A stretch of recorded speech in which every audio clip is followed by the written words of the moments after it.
نوری نەمر.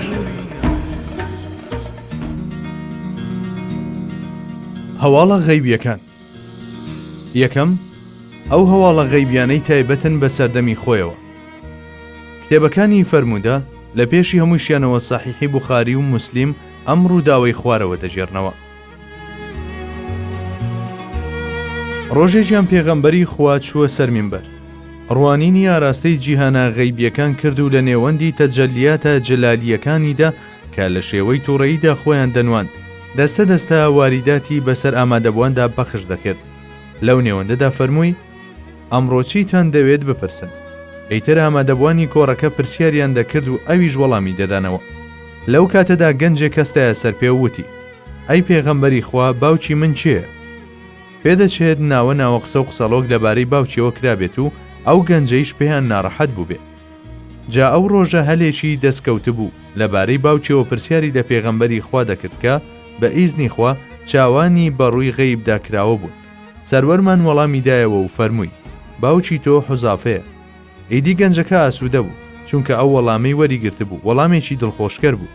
ئیتر لەمە دووە ئەویش بە شێوەیە کە هیچ گومان و دوو دڵیەک توخنی نەکەوێت دەدرایە پاڵباوچێک و بە عەبدوڵای کوڕی حوزافەی سەهمی بانگ دەکرا. ئالەو کاتەدا کە هەر کەسە و پرسیاری شتێکی دەکرد، یەکێک لە ئامادەبووان کە زۆر چاک لەو حاڵەتە ڕۆحیەی پێغەمبەری خوا تێگەیشت بوو. بەڵێ، کەڵا عومەر ڕەزای خوای لێبێ یەکڕاست دەجێی خۆی ڕاپەڕی و فەرمووی: ڕەضینا بیئەڵڵاهی ڕەببەن وەبیئیسلامی دینەن وەبیموحەممەدین نەبیەن. ڕازی بووین ئەڵڵا پەروەردیگارمان و ئیسلام دینمان و حەزرەتی موحەممەدیش پێغەمبەرمان بێت. ئەو متەناسک و پڕواتایانەی حەزرەتی عومەر دەروازەی بەڕووی ئەو سروە دڵنیایی بەخشانەدا ئاوەڵا کرد کە لە ناخی پێغەمبەری خوادا شنەیان دەهات.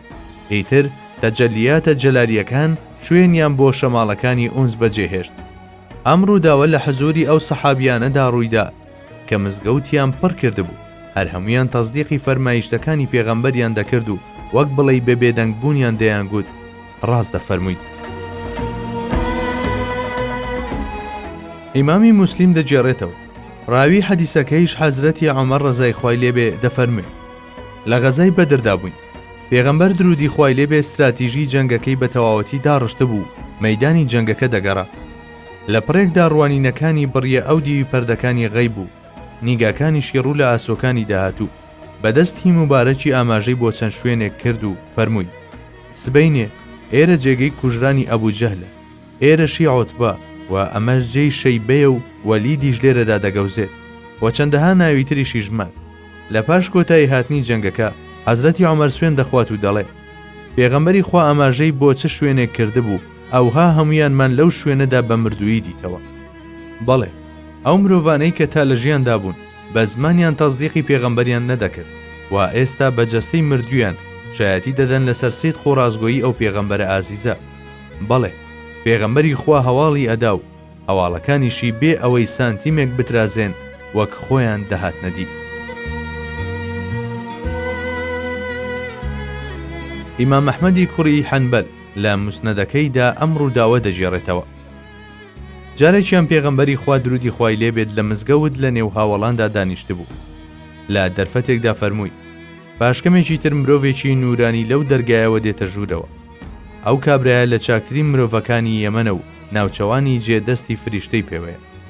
پاشماوەیە کابرایە کەر بەو شێوەیە کە پێغەمبەری خوا وەسفی کردبوو هاتە ژوورەوە. لە حزوریدا چۆکی دادا و مسلمان بوونی خۆی ڕاگەیاند. ئەو مرۆڤە سیماپاک و ڕوخسار درەوشاوەیەش کە نمونەی ئەدەب و ویقار بوو، جگە لە جەریری کوڕی عەبدیللای بەجەلی کەسی تر نەبوو. ئیمامی بەیهەقی لە دەلائیل النبوەکەیدا ئەم ڕووداوەی خوارەوە دەجێڕێتەوە. ئەبوو سوفیان لە کاتی فەتحی مەکەدا موسڵمان بوو، بەڵام هێشتا بە تەواوی ئیمان لە دڵیدا جێگیر نەبوو. جارێکیان کە پێغەمبەری خوا تەوافی کەعبەی دەکرد، ئەویش لەو ناوەدا دەسوڕایەوە. لەو کاتەدا ئەوەی بە خەیاڵدا هاتکە داخۆ دەبێت چۆن بێت ئەگەر سەر لە نوێ سوپار ڕێک بخەمەوە و بەرەنگاری ئەمە ببمەوە. ڕێک لەو کاتەدا پێغەمبەری خوا درودی خوای لێبێ هاتە لای و بە ئەسپایی ئەم قسانەیدا بەگوێیدا: دیسانەوە شکست خواردومان دەکردی. ئیدی ئەبوو سوفیان لە مەسەلەکە حاڵی بوو. ئەو ئیمانە لەرزۆکەی تا ئەو ساتە وەختە هەیبوو لە پڕێکدا جێگیر بوو. ئیتر لە شوێنی خۆی ئۆقرەی نەدەگرت و هەردەیوت داوای تۆبە و لێخۆشبوون دەکەم لە خوای گەورە. باشە دەبێت چێ هەواڵی ئەم خوورپە ئاینی دڵی ئەبوو سوفیانی بە پێغەمبەری خوا گەیاند بێت.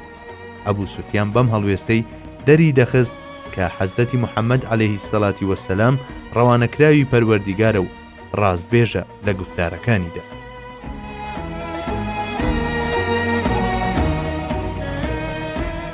کتێبە بەناوبانگەکانی فەرموودە ئەم ڕووداوەی خوارەوەمان بۆ دەجێڕنەوە. عومەیری کوڕی وەهەب کە بە پیاوە شەیتانەکەی سەردەمی جاهیلی ناسرا بوو لەگەڵ سەفوانی کوڕی ئومەیەدا ڕێکەوتن. بە گوێرەی ئەم ڕێکەوتنە عومەیری کوڕی وەهەب بە بیانووی کوڕەکەیەوە کە لە نێو دیلەکانی بەدردا بوو دەچووە مەدینە و بە شمشێرە ژەهراویەکەی پێغەمبەری خوای دەکوشت. لە بەرامبەر ئەمەشدا سەفوان قەرزەکانی عومەیری دەبژارد و هەر شتێکیشی بەسەردا بەهاتە سەرپەرشتیکردنی خێزانەکەی دەگرتە ئەستۆ. عومەیر شمشێرەکەی تیش کرد و بەرەو ئامانجەکەی کەوتەڕێ. کاتێک گەیشتە مەدینە بردیان بۆ مزگەوتەکەی ڕەسوڵڵڵا درودی خوای لێبێ. عومەیر کەسێک نەبوو متمانەی پێ بکرێت، هەر بۆیە ئەسحاب نەیان دەویست بە تەنها لەگەڵ پێغەمبەری خوادا بەجێی بهێڵن. هەر هەمویان وەک قەڵایەک لە گۆشت و خوێن بە دەوری پێغەمبەری خوا ڕێز ببوون و چاودێریان دەکرد. اینجا پێغەمبەری خوا هۆی هاتنەکەی پرسی. ئەویش لە وەڵامدا کۆڵێک درۆی ڕێخست، بەڵام پێغەمبەری خوا باوەڕی بە هیچ کامیان نەکرد. لە کۆتاییدا سەروەری هەردوو جیهان پێیوت مادەم تۆ ڕاستی نادەرچێنی ئەوە با من پێت بڵێ. اینجا پێغەمبەری خوا درودی خوای لێبێ باسی ئەوەی بۆ کرد کە چۆن لە مەککە لەگەڵ سەفوان ڕێکەوتون لەسەر کوشتنی پێغەمبەر و چ گفتوگۆیەک لە نێوانیاندا ڕوویدا و بە دوور و درێژی هەمووی بۆ جێڕایەوە. عومەیر بە بیستنی ئەمانە کاس و وڕما بوو، بۆیە بێ سێود و دەستی مبارەکی پێغەمبەری گوشی موسڵمانبوونی خۆی ڕاگەیاند. حەزرەتی عومەیر دواتر لە پێناوی سەرخستنی ئیسلامدا هێندە کۆششی کرد تا ئەوەی لە ڕێگەی ئەوەوە چەندەها کەس بە ئیسلام شاد بوون. پێغەمبەری خوا لەکوێوە گوێبیستی ئەم گفتوگۆیی نێوان عومەیر و سەفوان بوو. لەگەڵ بوونی ئەو دووریە لە نێوانیاندا چی ئەم هەواڵی بە سەروەرمانگەیاند. جابا باوەڕداران ئەوانش کە باوەڕیان نییە لە هەوڵی حونجەکردنی ئەم ڕووداوە و هاوشێوەکانی دابن و ئێمەش بچینە سەر بڕگەی دوات. نوری نەمر